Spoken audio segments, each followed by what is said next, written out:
So this evening I'm going to be showing you how to change out the gear oil in an older 2-stroke outboard motor. This one specifically is a 1973 Johnson 65, but this process is pretty much the same for all 2-stroke outboards.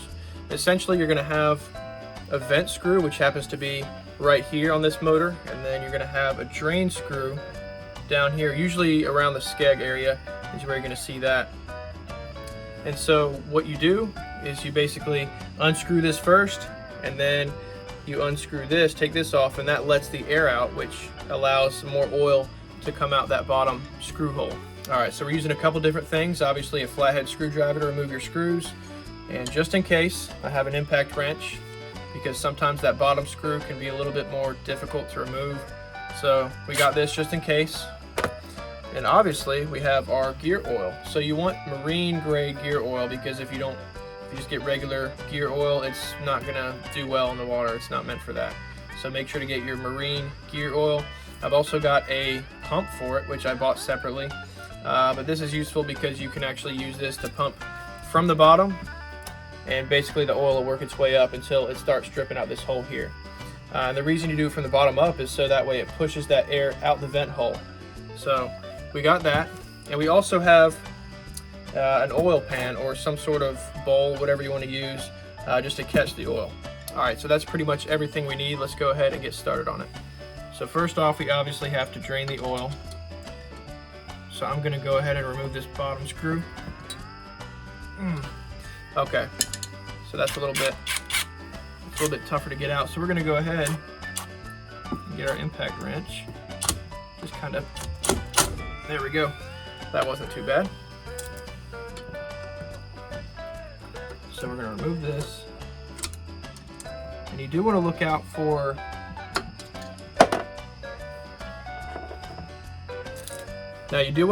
water in your oil, because if you have water in there, obviously that's gonna indicate a leak somewhere in your lower unit. So it's starting to drip now. It takes a little while. And sometimes it can help to put it at a different angle. But I'm just gonna wait a minute. To speed up the process a little bit, you can go ahead and remove that top screw. That's gonna release the air and just kind of make it easier for the oil to escape. That one's actually lodged in there too. Let's go ahead and get that one out with the impact wrench. There we go. So you want to be careful using the impact wrench, because if you break the bolt in there, it's just going to be a bad day. So definitely be careful using that. We're going to go and get this out, and you'll notice it's starting to drip a lot faster now.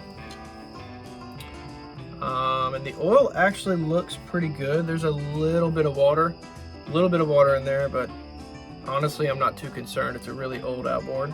If you do find that there's water inside your oil, you do want to address the issue, because it can obviously freeze inside your gear case in the winter, and also it can prevent your oil from fully protecting your gears. So make sure to address the issue if you find some water in that oil. So in the video, I didn't initially realize it, but I actually had quite a bit of water intrusion in my oil, and you can tell by looking at the oil and seeing that it looks kind of milky. And there's a couple different places you want to look if you have water intrusion in your lower unit.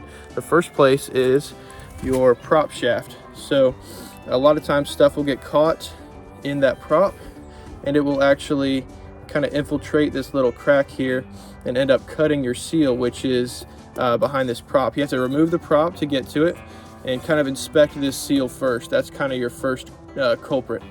And then you got two other potential places as well. You've also got the gaskets. It's kind of like a gasket washer type thing that goes with this screw here, which is one of the holes you do remove for the oil change. And then you got the drain screw as well. You want to check the gasket on that one too. And those are some potential places you could find some water intrusion. Definitely address that if you have it. Another thing to look out for is large metal shavings on your magnet of your top screw. So on this one, there is some, but there's not really anything too alarming. I'm honestly surprised there's not more with how old this outboard is and how long it's been since the oil has been changed. So that's not really anything to worry about too much. All right, so it's pretty much slowed down to a drip now, so I think we can go ahead and start pumping that new oil in there. All right, we're gonna go ahead and pump the new oil in there. So we got to kind of thread this little attachment into that drain hole. So now we're gonna basically slowly start pumping that oil in there. So we're gonna pump this all the way up here, and we're gonna be looking out for oil coming out of this top hole here. That's how you know it's full. And the hard part is gonna be actually getting the screws back on, especially that bottom screw, because once you take this out, it's gonna wanna start leaking out. So we're gonna have to get that screw on pretty quick. So now we see that oil is starting to come out of the top hole there. We're gonna pump it a little bit more and then go ahead and get those screws back on. On this top screw, I'm gonna go ahead and take a towel and just kind of wipe off those metal shavings for next time. Let's go ahead and grab our top screw first. Get that in there.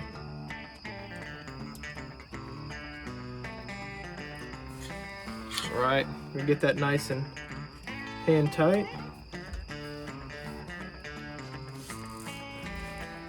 Okay. Now, the bottom screw with the magnet is actually going to be the hard part. Once you take this pump off, it's going to start leaking oil pretty fast. So you're going to want to get this screw on pretty quick.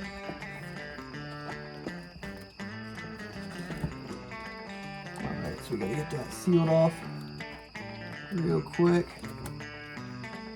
just like that. Still leaking a little bit. Make sure to close that off. Made a little mess, but that's to be expected. All right, and then we will just, all right, and now I'm just gonna clean up, wipe everything off. Then I'm gonna go ahead and check over one more time to make sure everything's nice and tight.